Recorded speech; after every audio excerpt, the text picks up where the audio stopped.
This is a joke! What does it say? Can't believe I have to read that out loud. As the new school year begins, we take a moment to reflect on the remarkable tale of Fayetta Ives, the young and spirited prodigy of Hogwarts, who has recently unveiled the untold story behind her astonishing victory over Ranrock, the notorious leader of the Goblin Rebellion. In her own words, Miss Ives attributed her triumph to the unyielding mentorship of none other than Hogwarts' esteemed headmaster, Professor Phineas Nigellus Black, declaring that under his extraordinary guidance, she was able to find the strength and courage to vanquish Ranrock's rebellion. I never even said any of those things. What's so funny? You're letting this get to you far too much. If I took offense every time some tabloid nonsense surfaced about my family, I'd never have time for tea. Well, that's different. How is it any different? Because those headlines weren't about you in particular. I fail to fathom how that changes things.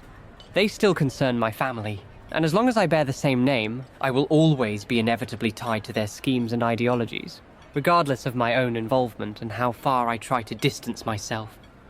That's the burden of being a Gaunt. I'm sorry. I didn't mean to... Don't fret. As peculiar as it may sound, I have long since come to terms with it. Somehow. It's just something I have to live with. Besides, I believe there are fates far more regrettable than learning about the outrages of your own pure-blood fanatic family from the Daily Prophet.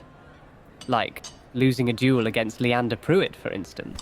Seriously ominous? I'm just surprised. Since when do you let wimps like him get the better of you? It's not that I let him. It's complicated. I don't want to talk about it. Being cryptic as ever, I suppose. I get it. Well, do let me know when you're ready to spill your secrets.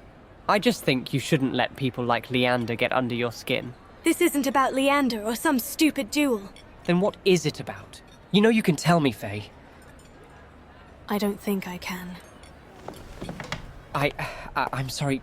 Did I say anything to offend you? Just forget it, Ominous. Where are you going? I've lost my appetite.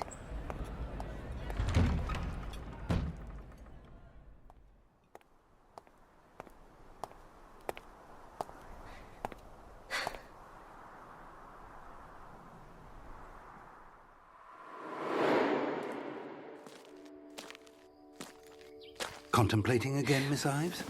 Professor Fig. Yes, I was just lost in thought. May I sit with you for a moment? Of course. What a lovely day, don't you think? It's days like these when I feel especially grateful for the beauty around us. Professor, may I ask you something? Of course, my dear. It's just, I've been thinking about Isadora's magic. I know you said it's dangerous and that no one should ever hold that much power, but I just can't seem to get past this thought. What if we could harness that magic to actually do something good? To help those who need it most? That's a noble thought, Faye. The idea of using such power for the greater good is indeed appealing.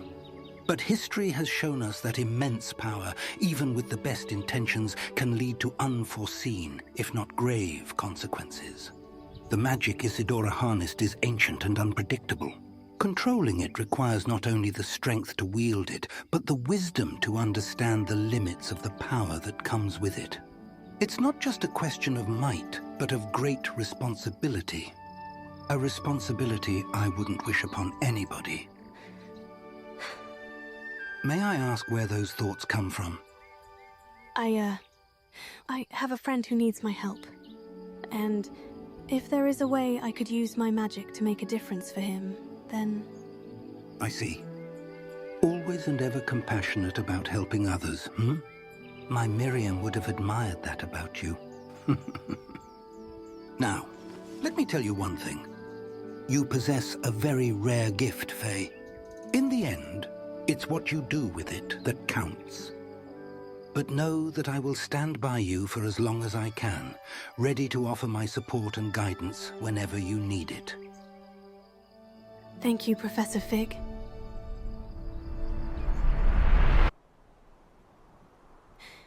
I'm sorry, Professor.